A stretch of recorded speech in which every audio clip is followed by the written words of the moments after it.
Usemos nuestra imaginación por un momento.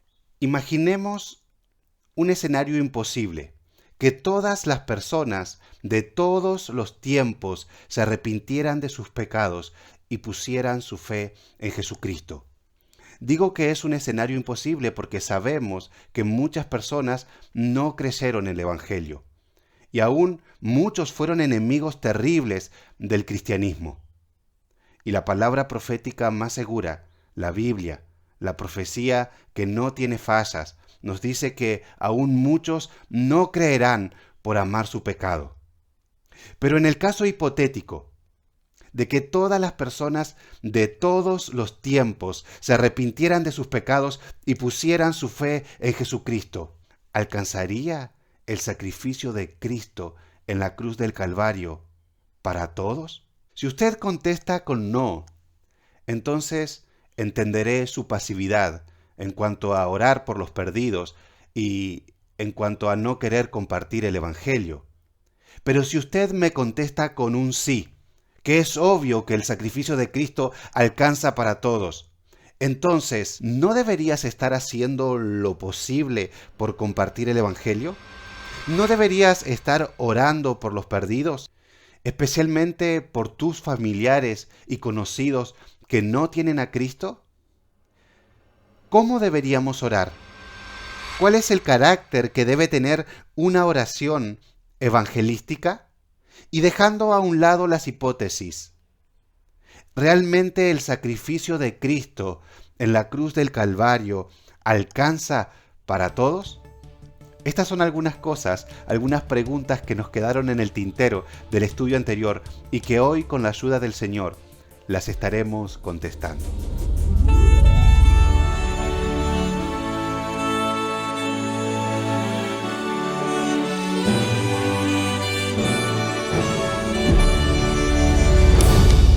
Hola a todos, espero que anden bien, que el Señor les bendiga. Los saludo a todos con la paz del Señor.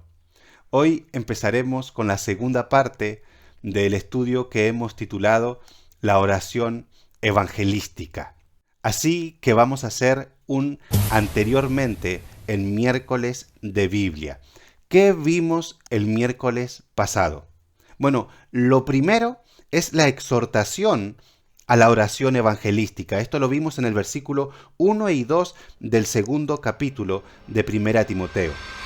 Lo segundo fue las razones de esta oración evangelística. Y acá habíamos quedado y dijimos que habían muy buenas razones para que nosotros podamos orar con la esperanza de que el Señor salve a cualquier persona en el mundo. Hay muy buenos argumentos. El primer argumento es porque es la voluntad de Dios. Este argumento nos debería bastar. Si Dios da su voluntad, nosotros simplemente tenemos que obedecerla.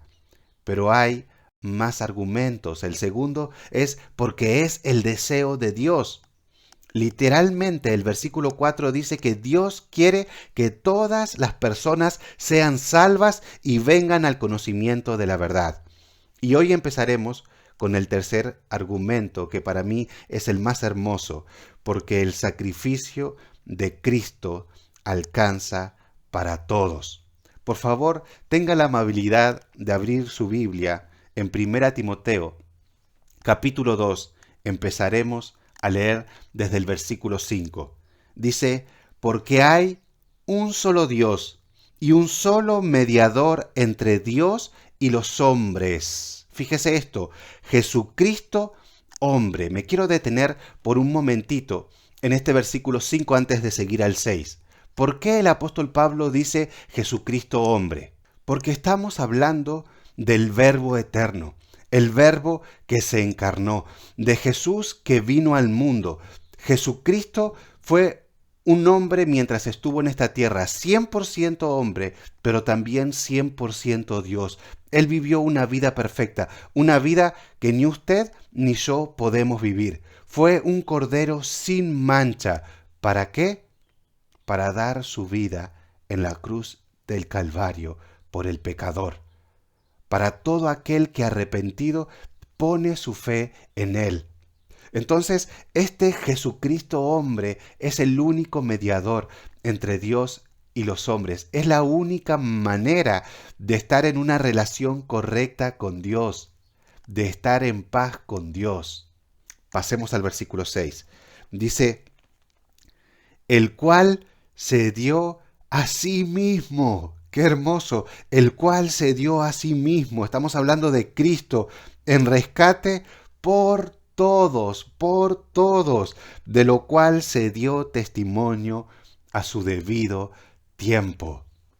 En el tiempo que el soberano Dios decretó, se empezó a dar testimonio de este evangelio glorioso que hace 2000 años se reveló en la cruz del Calvario y que se predica hasta hoy. Entonces, contestando a la pregunta que hicimos al inicio, ¿el sacrificio de Cristo alcanza para todas las personas?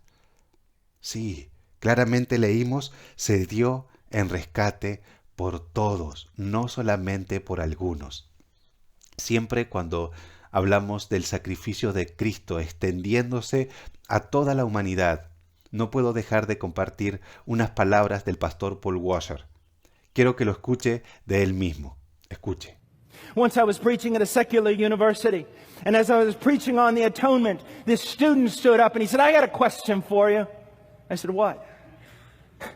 How can one man suffering for a few short hours on a cross save a multitude of men, a countless multitude, according to you, of men from eternal judgment? I said, son, you meant it for evil, but God will mean it for good. Thank you for that question. Now sit down. You want to know how that one man dying alone for a few short hours on a tree can save a multitude of men from an eternity in hell? Because that one man is worth more than all of them put together. You take mountains and molehills, crickets and clowns. You take everything, every planet, every star, every form of beauty, everything that sings, everything that brings delight, and you put it all in the scale, and you put Christ on the other side, and He outweighs them all. He outweighs them all. Amén. Cristo pesa más. Amén. Otro texto que habla con mucha elocuencia de que el sacrificio de Cristo alcanza para todos es Romanos 5:18. Escuche lo que dice. Así que, como por la transgresión de uno vino la condenación a todos los hombres, está hablando del pecado de Adán, de la misma manera, por la justicia de uno, vino a todos los hombres la justificación de vida.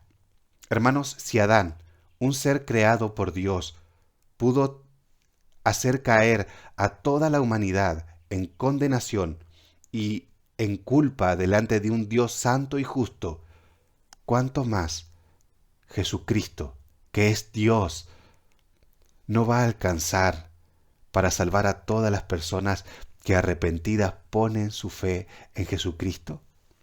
Ahora, muchos usan este texto para predicar universalismo.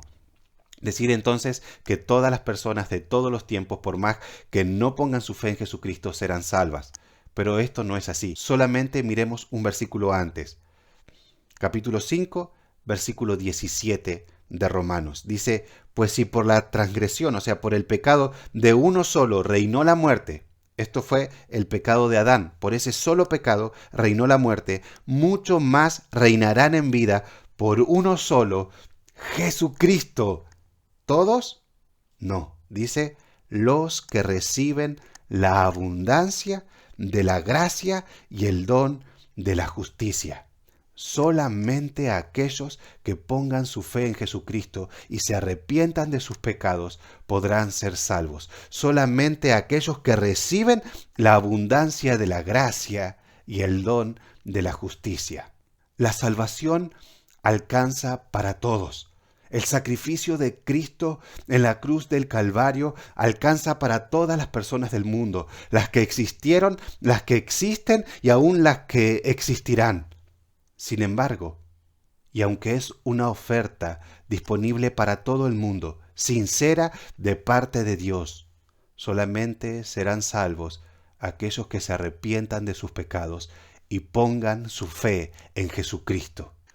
Cuarto argumento, porque este evangelio para todo el mundo es el apostólico.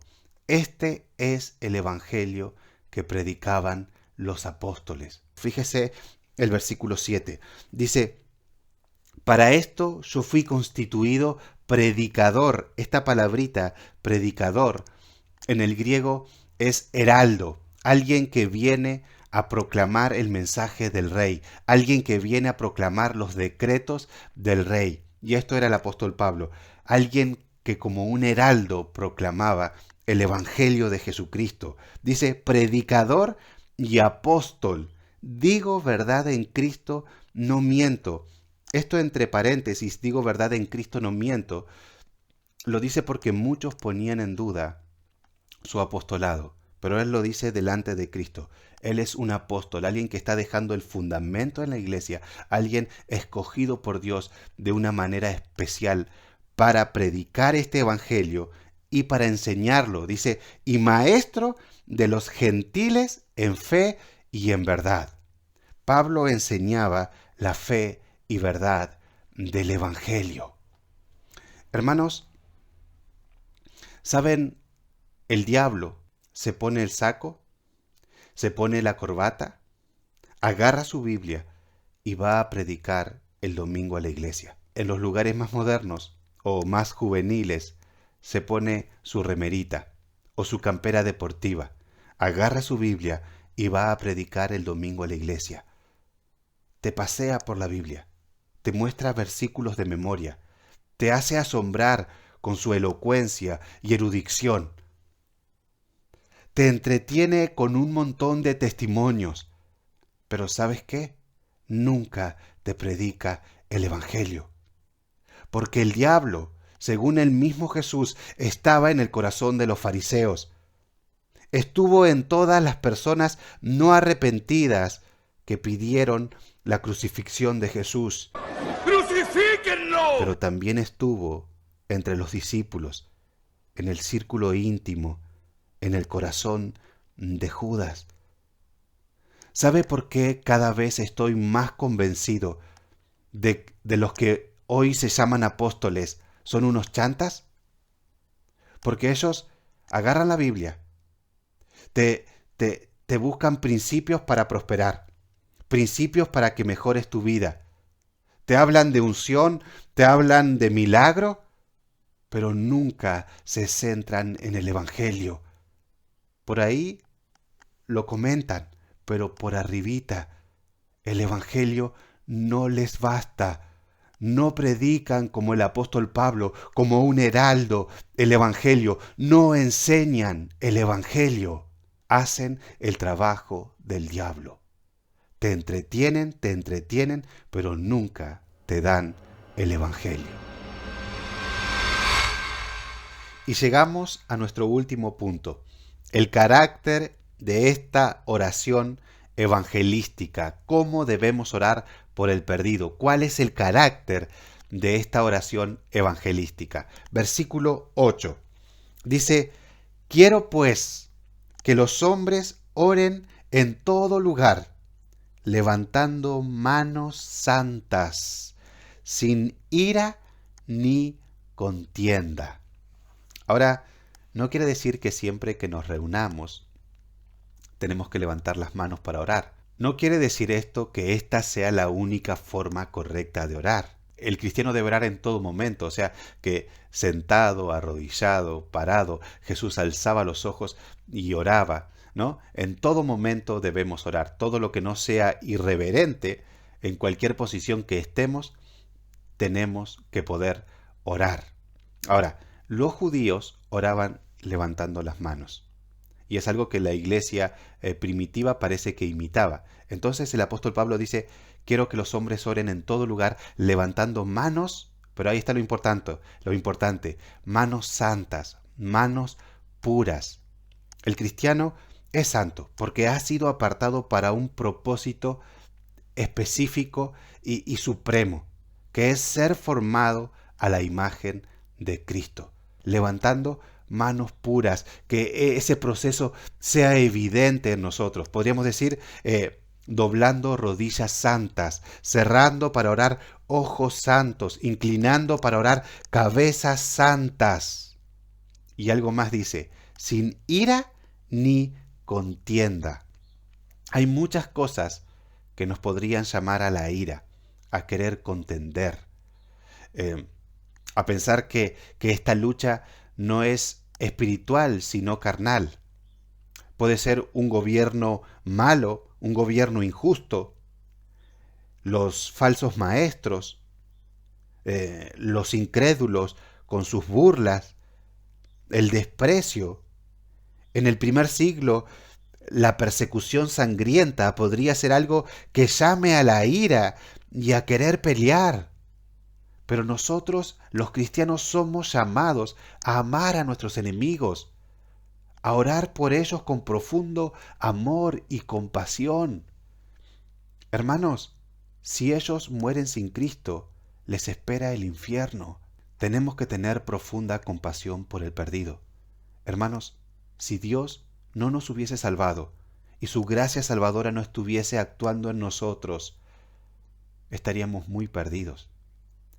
Y capaz tendríamos un comportamiento, y lo digo por mí, un comportamiento mucho peor que muchas personas del mundo. Para terminar, quiero compartirles unas palabritas que escribió un puritano del siglo XVII, Richard Baxter. Él escribió lo siguiente: «Oh, si tuvieran el corazón de cristianos o de hombres dentro de ustedes, permitirían que les hiciera sentir anhelo por sus pobres vecinos ignorantes e impíos. Solo hay un paso entre ellos y la muerte y el infierno. Centenares de enfermedades están esperando para apoderarse de ellos, y si mueren no regenerados, están perdidos para siempre. ¿Tienen ustedes corazón de piedra que no pueden compadecerse de los hombres en un caso como este? Si ustedes no creen la palabra de Dios ni el riesgo que corren los pecadores, ¿por qué son ustedes cristianos? Si ustedes la creen, ¿por qué no se mueven para ayudar a otros? ¿No les interesa quién es maldito con tal de que ustedes sean salvos? De ser así, tienen razón suficiente para compadecerse de ustedes mismos, porque esta es una forma de espíritu absolutamente inconsecuente con la gracia de Dios. ¿Viven ustedes cerca de ellos? ¿Se encuentran con ellos en las calles, trabajan con ellos, viajan con ellos o se sientan y conversan con ellos y no le dicen nada de su alma y de la vida venidera? Si la casa de cada uno de ellos estuviera ardiendo, ustedes correrían y los ayudarían. Y no los ayudarán cuando el alma de ellos está casi en el fuego del infierno. No me importa con quién esté hablando. Tal vez con alguien que se considere una buena persona y que si muere irá al cielo. Pero déjame decirte que si no tienes a Cristo, sin la justicia de Cristo perecerás en el día de la ira, porque no seremos juzgados según lo que nosotros llamamos bueno, sino según el estándar de Dios.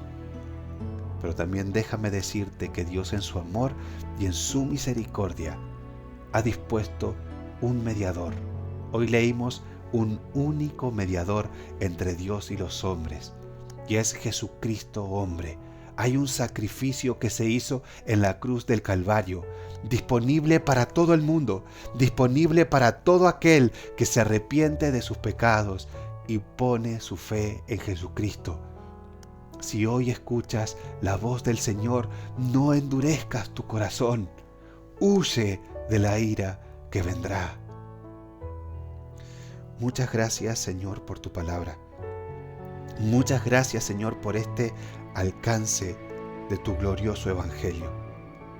Señor, te rogamos que nos des un corazón cristiano, un corazón sensible y compasivo para tener peso por los perdidos.